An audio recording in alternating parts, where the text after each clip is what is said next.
Ladies and gentlemen, thank you for joining us today. We're here to ask a question which Monica Maynard will hopefully help us to understand and sort of appreciate the topic matter. And we're into the question is what would happen if we wanted to increase the number of women in the STEM fields and to reduce it into a more specific area, let's say a industrial arts classes, because maybe not all women are going to go off immediately to get their Bachelor of Arts, but would they benefit also from the industrial arts field as well, whether it be welding, carpentry, electronics, etc.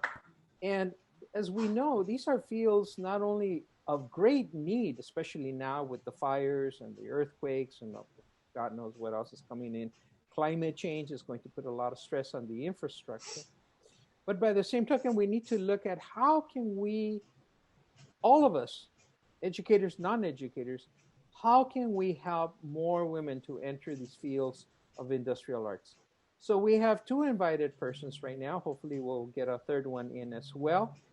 First of all, we must have Mr. Kurt Hahn. He is a retired teacher, and he was doing industrial arts, i.e. electronics, for a very long time. And his background goes into aerospace, and some things probably are still secret that he did in the military. We put an aura of mystery around him. But anyway, he's also, you've seen him a lot, especially in the group of the shop teachers. This is the person who started the shop teachers, Mr. Kurt Hahn. Thank you for joining us, Mr. Hahn. Thank you, sir. Appreciate it. And our person, the second person, is Monica Maynard. Monica Maynard is an outstanding individual. Every time we talk to her, we learn so much from her. She's our mentor as well. She is a science teacher on special assignment. Her background is in geoscience. What is geoscience, you ask? Because that's what I wondered. Geoscience, the study of rock formation and land formation. And you can help us on if I got that wrong. And now she's working on a master's in hydrogeology, which is the movement of water through land. Oh my gosh, if we only had water here in Southern California. But her background is also, she is a STEM coordinator for a major aerospace organization here in the Los Angeles area. Very proud of her in doing that. She's offered us opportunities to really learn a great deal. And I want to point out one special thing. She's a she recently received an award, the Vic Everett Memorial Award for Excellence in the Service to the Satellite Educators Association. Yay. And I am now president pro tem by default of that organization. That's why they gave you the award. No, you got the award on your own merit. But then they give you the award and says, well, now that you have the award, you know how these things happen. So everybody runs out of the room and you end up being the president. No, it's a very worthy organization. You've brought us education about space, satellites, preparation for contracting, for launching different programs, the Air Force involvement in contracting, et cetera, et cetera. The list is long. It's just you've given us so much vitality in this area. But today's topic is specifically about women in the sciences, women in STEMs, and I know you're on special assignment, so I'm sure you deal with that a little bit. Let's first start on a more personal level, and let's go back to you. Here you are in a field that is like law, like business, male-dominated, engineering. How did that ever strike you as an obstacle or reason for an obstacle to enter these fields, Monica? No, it didn't become an obstacle until I was there.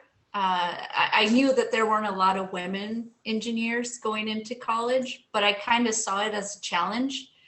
And then once I was there and I saw, for example, in my statistics class, for statistics for engineers class, it was just myself and another female, and all the other students were male. So that was kind of like the first, whoa, we're so underrepresented here reaction that I had. how did the males respond to that, to the fact that you were there? They did not respond negatively. I never felt like they weren't my classmates. We actually had study groups together. We met in the library. We were colleagues, so I never felt like they felt more superior than the females, and I didn't feel like I didn't know enough or as much as them. We were kind of all like on a level playing field. And as I had mentioned earlier in our side conversation, I felt the difference a little more from the people teaching the classes more than the actual students, where they would give preference to the male students. For example, when asking people to share solutions to a homework assignment, they would get called on a little more than the females. And maybe it's just because there were more males, or maybe because they didn't want us there. I don't know. Let's assume for the moment they were hesitant to have you there. Let's just assume that. I'm going to give them the benefit of the doubt. Why would they do that? I don't know. They, a lot of the professors that I had went through programs where there were no women. I went to Cal State LA, and the second floor of the science building, the main science building at the time, had only one restroom. And that was since like 1947. And it was a male restroom. So they made it unisex, but you had to close the door. So only one person can be there at a time, because the way they designed that building was so that there were only men in the department. So that's how they built it. So if they had kept it that way, by the time I went there in the early 2000s, then we would have had to go to the restroom on another floor. So the chemistry department had male, female restrooms. The first floor lobby area had male, female restrooms, but the geology department only had one restroom. Amazing. Yeah. What do women bring to the table where if they were not there, it would really be missing? Well, I think, we do focus, I feel, a little more on detail. For the most part, in the geology classes that I took, our maps look a lot better than our male students. So we really work together, the male and female students, to work on our maps. So, you have to go do field work, and you have to get measurements, and then you have to superimpose them on a map, while you're in the field, but then you have to clean them up. So typically the females would have better maps.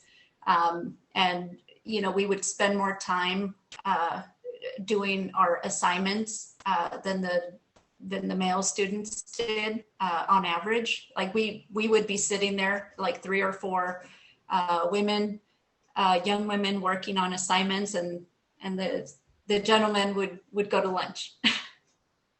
So I think we're more detail oriented. And I think that's good if you work for a company that requires that. You deal outside of the academic world, like I said, at this company over in the aerospace area. And, it's mostly PhDs. It's like almost being at Los Alamos. Everybody's got 2, 3 PhDs. Being there, being away from the classroom or being a student at the college level, what was the feeling about women scientists there? Well, the Aerospace Corporation is a very unique company.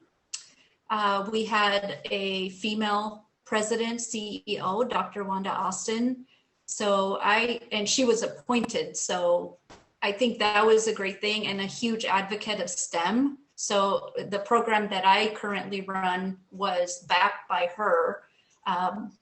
because she started something the year before I came, bringing in teachers and working with another teacher. Unfortunately, that teacher was not able to continue the work. Lucky for me, I came in and I took over and expanded that program. But aerospace is unique, at least that company, because about 49% of the employees are female. And of the ones that you say, you know, the master's, PhD students, even the ones that have bachelor's in science, the members of the technical staff are about 49%. If you look at the whole aerospace realm, you know, taking all the other companies, Lockheed Martin, Northrop Grumman, Raytheon, they have a much higher percentage of male workers than the Aerospace Corporation does. So it's unique in that sense. And we also promote diversity. So that's huge in the company. I mean, you walk anywhere and, you know, we're celebrating diversity everywhere. Wonderful. I know Mr. Han had a question, so I'll sort of let him sort of pitch his question. Well, I had a question. Of course, it's long since come and gone. You know, I'm going to sidetrack because I remember talking about getting the girls into the shop classes. I remember my second or third year teaching, I went to one of these professional development trainings. And the lady who taught it was all about getting girls into the shop classes. And she pointed to me specifically and said, and you need more girls in your class. I said, okay, how do I do that? Well, you need more girls in your class. I said, well, there's no sign on the door saying you can't come in. Well, that's not good enough. You need more girls in your class. 15 years later, I retired. Nobody still answered that question, how to make that happen.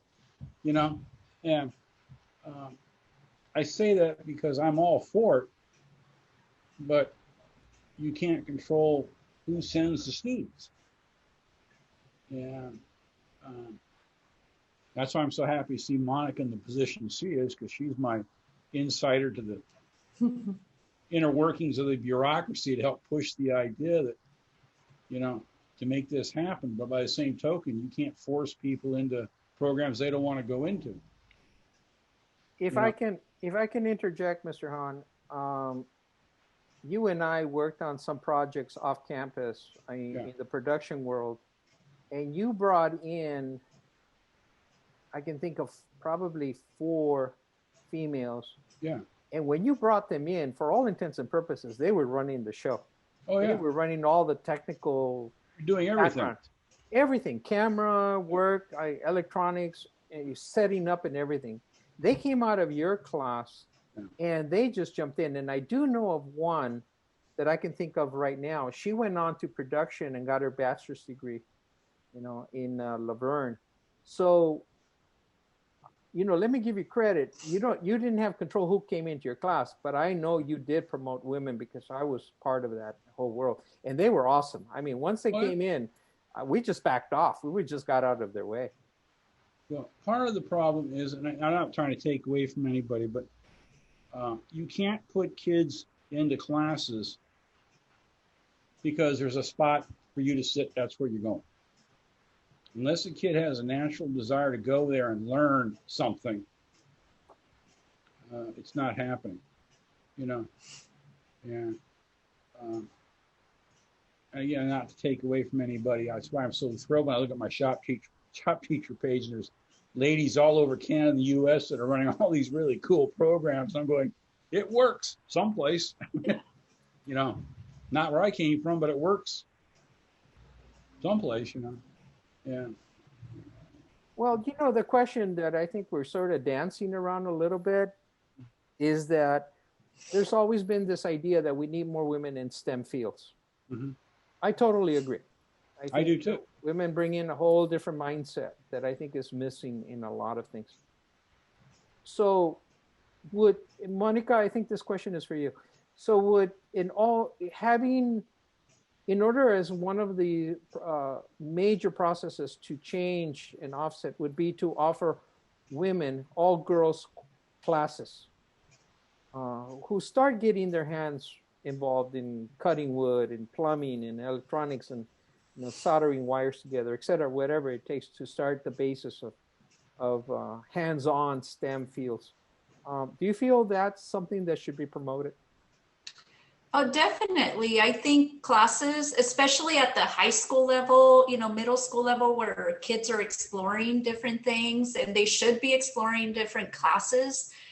I think an all girls class would be highly beneficial. Now there are some issues with the putting, who's going to put the kids in there, and they need to want to be there, and they have to have, something attainable. But I think those classes, research has shown that girls will ask more questions if they're around girls.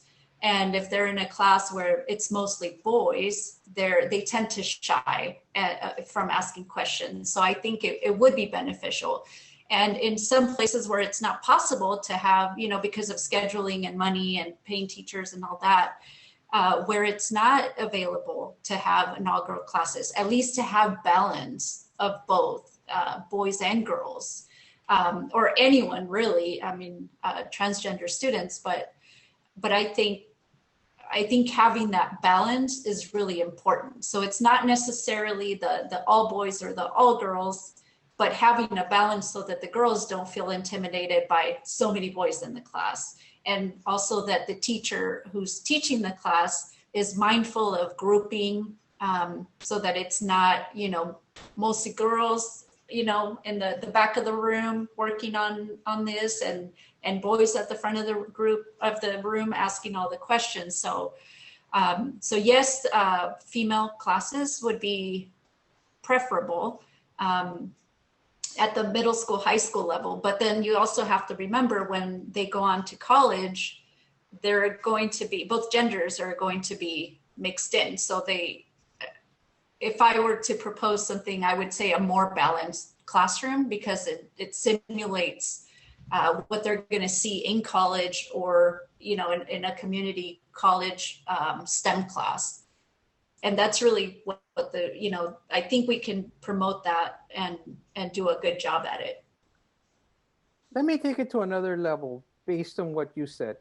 Let's hypothetically say that we were able to create a certain number of classes across the school districts just for women, just for girls.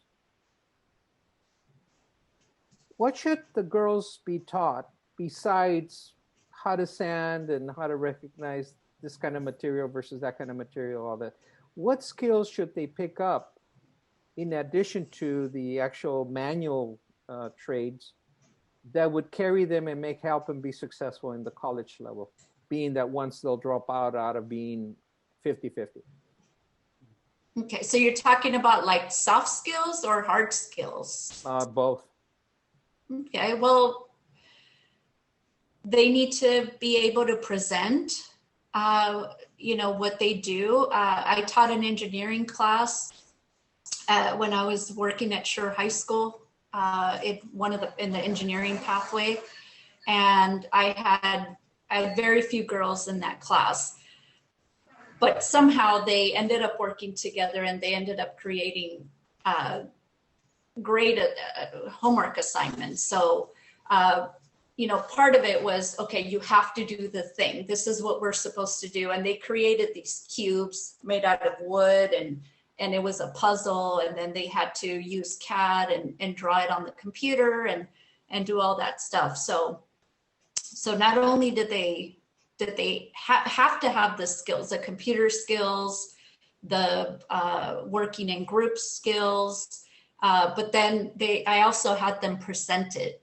So we had, a pathways night, and all the students had to present what they did. And so they had to answer questions. So that's also really important, because that's what you do in college. You have to do a lot of presentations. And then when you go into, especially in STEM careers, you have to share, your findings in science and engineering, or, in engineering, you have to share your process. So you have to have great communication skills. So aside from the the manual work, the sanding, the coating. You have to be able to convey to others what you've done. We did a after-school robotics thing one year, and there was a group of girls, and they had to build this robot to play this soccer thing. And the most fascinating thing I'd ever saw was they were given this task. And the first thing they did was said, okay, what are you good at? Well, I'm the builder. Okay, I'm the programmer. Okay, I'm the hooker-upper. I mean, they took 5 minutes and they all figured out who was good at what, and then they went and did it. Mm-hmm. And there was a couple of groups of boys that said, okay, I'm a this and you're a that, and they went and did it. And there was 2 other groups that kind of sat there and went, I'm the boss. I'm the boss. No, you're the boss. No, I'm, you know. And it was just interesting to see the approach behind it, But, you got to be able to solve the problem, think, apply what you know to what you don't know. All those basic engineering skills that should be taught to everybody, I've been gutting this veteran to build my student. God, wish I knew what I was doing before I started. It'd probably make my life a whole lot easier. But learning as I go, But it's just interesting to watch the interaction of how people do things. And there's a lot of that's not being taught. They're being taught, if you do A, B, and C, D will result, you get an A. You do A, B, and C, and you get a, as opposed to how do you solve the problem, Mm-hmm. And regardless of what class it is, I can say the same thing about home ec, I can say the same thing about geology, I can say the same thing about driver's ed. You take the know what you know to figure out what you don't know. Mm-hmm. There's a lot of that's just not being taught. Well, I'm going to propose an idea, and this is all part of the discussion area. I believe that if we do not put in place all girls classes in the public sector, in the industrial arts, and thank God for those that do it and support it, we're really not going to be able to offset this balance that we have incorporated today, where the numbers of females is smaller proportionally to the number of males. Something radical has to change. You have to take women aside and make them feel safe to be able to work with this field. But that's not my theory. That's what I'm projecting here. I'm opening it up for discussion. I'm okay. How you react to that idea. Monica, I'll start with you. Yeah, I think we, as a society, we need to do a better job at letting the girls know that it's okay. It's, when I was in the classroom teaching 9th graders, and I was, I'm very passionate about science. So they're like, why do you like science so much? Well, it's so much fun and you get to learn about different things, and you may not solve problems, but you get to find out why there are certain problems, and you can, start looking for solutions, or that can lead you to other research. Just find something you're interested in. And that I was just one person, in their whole lives. Then they go home and they're like, oh, well, now you have to babysit your siblings. And, nobody in our family does science. Like, what is that anyway? I mean, I joke about it because even in my own family, and I've told you, both of you before, my parents still don't even know what I studied in college. I tell them geology, and one of my aunts was like, yeah, that's what my son studies too. And so they were having a conversation, and I said, no, he's studying sociology. Oh, well, it ends with ology. So, even in our families, unless we're self-motivated to follow a career path in STEM, at least in a huge part of the Hispanic culture, that's not there. So besides one teacher, there needs to be more, commercials, the media. I mean, every time I turn on a Spanish channel, I'm disappointed because they don't really highlight that. They don't highlight the sciences, women in the sciences.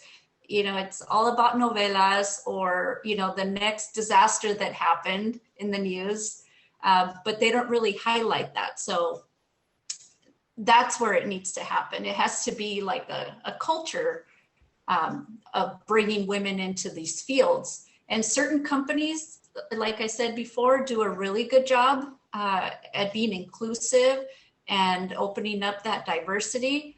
But we also need to do it in our schools, and we need to do it in our homes. Wow, that's really, Mr. Han? I agree. I was trying to think of a way of saying the same basic idea. I think all children need, starting from day one, need to be taught hands, I'm using this rather liberally, how to do stuff with their hands. That if they make the mistake, that's okay. You learn from the mistake. Rather than waiting for the teacher to give you a pencil, do you have enough sense to get out of your chair, walk over and get the pencil? How to solve those problems, how to think, how to do things rather than constantly being given things all the time. And, you go back to World War II and Rosie the Riveter. We never won World War II without Rosie the Riveter. We can't even build ships for the Navy now. I mean, there's such a lack of talent. Isn't you bring in a wonderful topic. I mean, the whole idea that the economy, the industrial economy of the United States, not only the U.S., Canada was also experiencing it, and other countries as well, Europe. Women were doing all this industrial arts, all this sciences, all the playing baseball. They were the baseball teams. Yeah. And all of a sudden today, it's like it never happened. Or at least, a lot of people, you tell them these things and it says, what are you talking about? Yeah. And women ran all these things and, built the Liberty ships, etc. And it's like, it all faded away, like it never happened. Yeah. And, that it all goes back. I know what I'm looking for is we spend so much, got to be very careful. We spend so much of our time in schools teaching social programs as opposed to educational programs that we've lost a lot of that talent, if you will. Nobody wants equality. Everybody wants to be more equal at the expense of somebody else. And I'm backtracking because I probably said about it anyway. But the point is, you got to teach kids how to think, how to not just repeat back what a teacher's telling you, And history, remember talking with a history teacher. Oh yeah, we get up to World War II if we're lucky. Wow. Dude, that was 70 some odd years ago. What about the rest of history? Not important. It's like, wait a minute, Well, there's another question on the floor that stands here. And I think I posted at the very beginning, and I want to sort of rush through it, unfortunately, because we're running out of time in the show. But I think I went back and I mentioned, here we are in 2020. We've had a variety of major disasters, whether it be fires, hurricanes, flooding back east from hurricanes. Our infrastructure is going down the tubes. I go down the street and I hit more bumps than I hit smooth pavement. Our infrastructure is happening. We're in real trouble. Number two, this is not a problem. It's opportunity for people who have the backgrounds in these areas, whether it be manual labor or higher level of technology, which is also partial manual, partial skills and all that. We're entering an era where we need more people who have skills, manual skills with the intelligence skills, both sides of it. How do we get more women involved in these opportunities? Monica? Well, again, we have to do a better job as a society. A friend of mine said that, so we need to give credibility to what women bring to. And I don't think that always happens. And what one of my friends said one time, when you ignore the capabilities of women, then you're missing 50% of the whole. So that could mean the economy. So if you're not paying attention what women can bring to the table, you're only operating at 50%, and 50% of the population is women. So you need to really, help women and promote all these fields. And some fields are already like well represented by women, but definitely we need it in the industrial arts. We need it in the sciences, in the hard sciences, and we need it in engineering. So we need to, like, as teachers, we need to have some sort of training that's very specific, and, how to talk to girls to go into these fields, because, a lot of girls are thinking, especially when they hit about those teenage years, they want to get pretty and get a boyfriend. Yeah, you can get pretty and get a boyfriend, but you can also be a scientist. You can also, be an electrician. Like, somehow it is missed that they're just as intelligent. And, it may take them a lot of years and only a few of them to realize it and come back into the fields. But we need to do a better job as they're growing up to let them know they are intelligent. They bring just as much as the boys do to the table. And I think in one of your previous shows, one of the other panelists was saying, teachers call out more on the boys. So, making it a conscious effort to bring equality to your classroom too is really important. And, when you walk down the street, when you go into a place to buy something, do you speak, make a conscious effort to speak to everyone equally, whether they're male or female? And I don't think we do that. I think a lot of us are set in our ways, and this is how we do things, and this is how we've done it for so many years. I don't need to change. But we do need to change, because not only do we need to bring equality to the workforce and to, colleges for different fields, but we also need to bring justice to these fields. And, we never really we talk a lot about equality, like, oh, we have the same number of males and females, but is it just? Are the girls or young women going into these fields treated justly, just like their male counterparts are? And are they taken seriously? And are they being considered? What is the promotion rate? I mean, I'm going into like a lot of deeper issues, but I think generally we need to just acknowledge that we are 50% of the population, and we can't be ignored. No. I had several girls in my years who, for whatever reason, they had that thing. I can't tell you what the thing was, but they had that thing. Several have gone. We used to do production work after school, and Armando knows what I'm talking about. They had this thing, and I found that if I could develop that thing, they would do amazing things. Mm-hmm. I had girls that literally ran the entire class, and when they said jump, the boys, yes, ma'am, how high? Followed by, can I come down now? I mean, they were that good at running things. And of course, I had a few that were just nightmares, and that's another. But if they had that, and I can't tell you what that thing is, but I knew it when I saw it. And you could develop that or work with that and let them grow in that. They did amazing things, just absolutely amazing things. And I gave scholarships out at the end of the school year to those kids who had that, male and female, who had that thing. And for a lot of those kids, this was the only scholarship they were going to get, that somebody cared enough to give them a push in the right direction. I have no idea what they've done since then, and that's a moot and irrelevant point. But yeah, the potential is there. You just got to find it. And I can't tell you I know what that thing is, but I can't tell you what it is that I can describe. I know you've seen it as a teacher. I know Armando has seen it as a teacher, and you know what it is, but you can't. Je ne sais quoi. I need to close the show, unfortunately, but I want to highlight something here.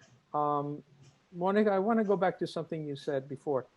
You know, we need a new message socially to promote women to enter the fields as we're discussing today. But let me ask one very specific, tiny aspect.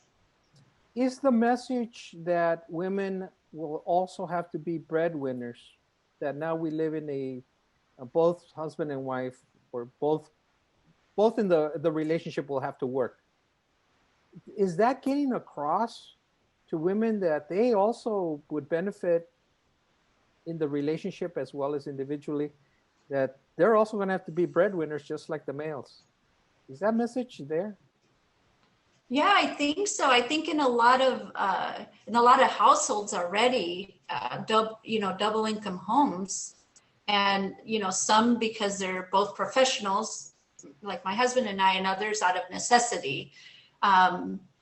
So, I mean, is what you're asking that if they realize that they're just as important? Well, I don't think so, and I think. And I'll just use a really quick example. I have a friend, we went to college together, super bright, bachelor's degree in digital arts.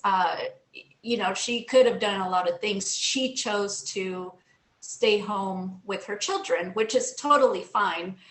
But fast forward 20 years, and now she's at a point where, she's not in that relationship anymore and is struggling. Having to look for a job, 18 years out of college is really hard, having to take a lower paying job than she would have if she would have stayed in her field. And I mean, digital arts back in the 2000s was up and coming. So a lot of the startup companies were hiring people. So she really would have had a great future in that. And she's just starting it now, 20 years later. So I'm not saying that staying home with your kids is a bad idea, but I think as women, we can't ignore that side of us either. Like, we can't just say, well, I just gave that up because I need to stay home. You need to find a way and a balance to do both, because you need it for your personal growth. You need to continue your aspirations for your own personal growth. And then your children eventually will see that too. So much wonderful thoughts. And my mind is just like trying to take it all in. And I've been writing notes, but this is a real wonderful discussion.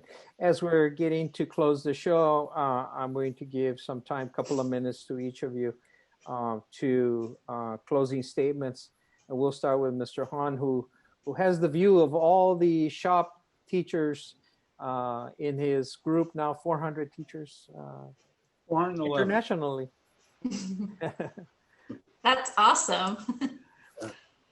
Well, it's so cool to read what people are posting and the problems they have, their successes, their not so successful sometimes, helping each other, thinking out of the box.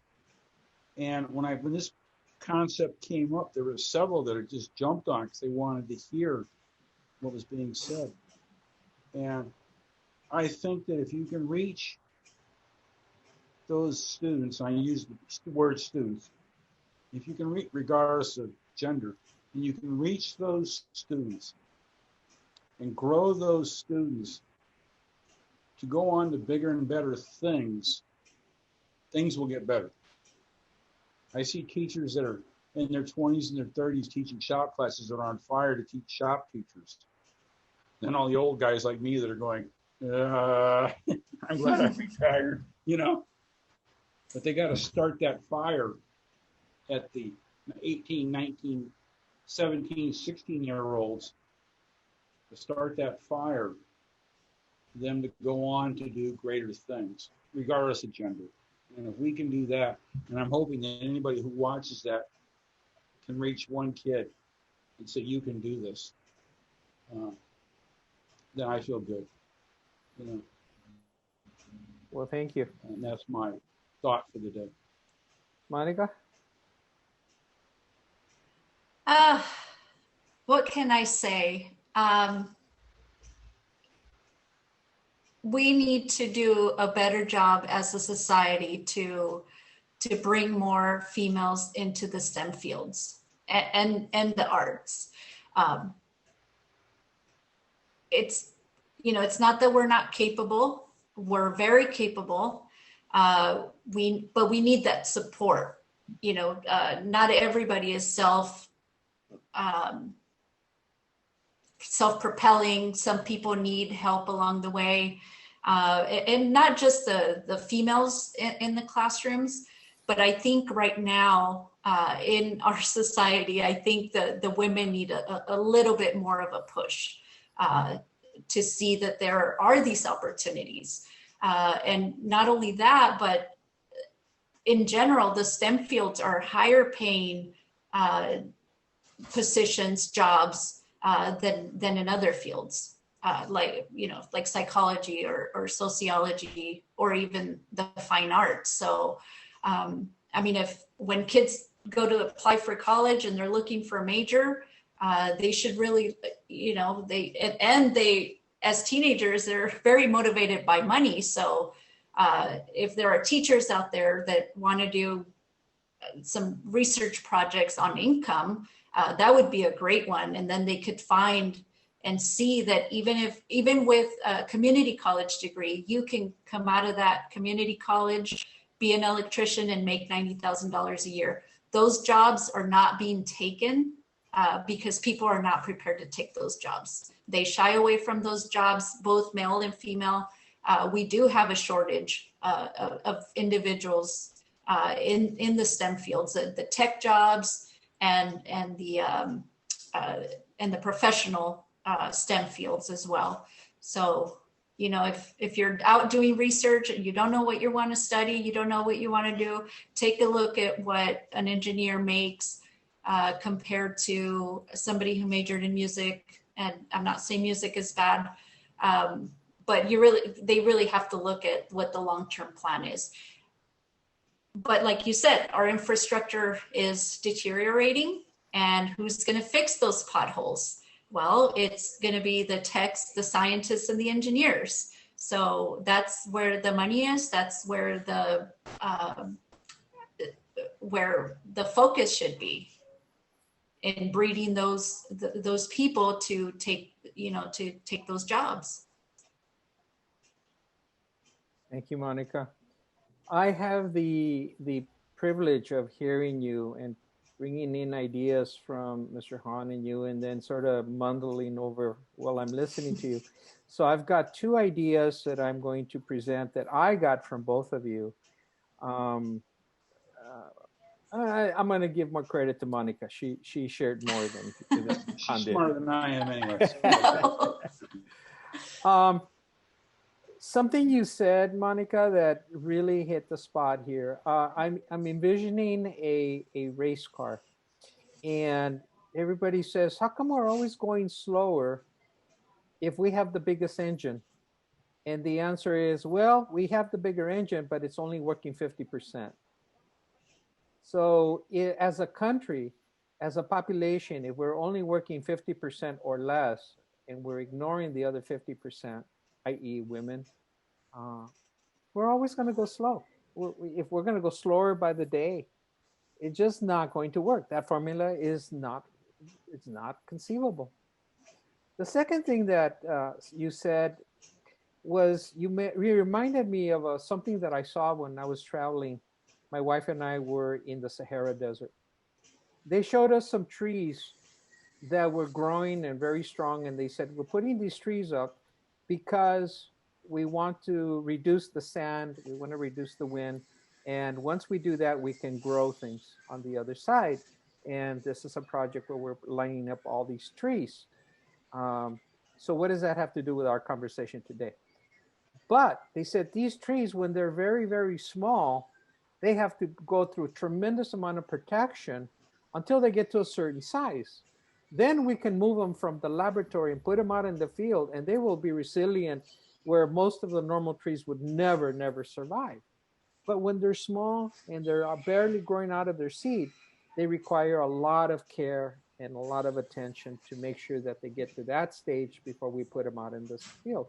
And it seems to me that this idea applies also to an all girls industrial arts classes, that while they're in incubation, they should be taken aside, protected, given all that special attention to make them grow. And once they have sort of grown up to a certain level, then you can put them at, i.e., the college level, and then they will grow from there because they've got the initial push to be able to survive at the beginning.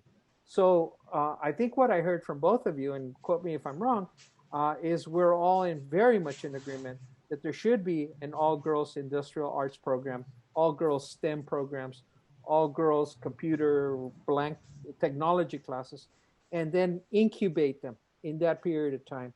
And once they've grown and gotten strong and understand what skills they have, then we can, let's say, okay, now go into the regular field and make sure you can work to offset the dryness, the sand, the being overwhelmed by an all-male things. But I learned that from you, so the credit goes to both of you for that. So I want to thank you both for that. But it has to be strategic too. Yes. Yeah. Yeah. Now, since we were going to close the show, but you threw that in, now you're going to have to define what strategic means, because I'm a little confused. Oh, yeah. So you have to be strategic about where you place these trees, right? Mm-hmm. And, just like creating a program, not create a program for the sake of creating a program so that you look good, no. But really for protecting, the growth of these young women and actually have it be meaningful. So, not just and districts do this a lot, and, in the education, especially in public education, this happens a lot. Oh, we have this program. We need you to get so many kids for this program. And then you're trying to force kids to be in the program because you don't want to lose it, right? And then eventually you hope that the right ones stay in the program, and then it grows from there.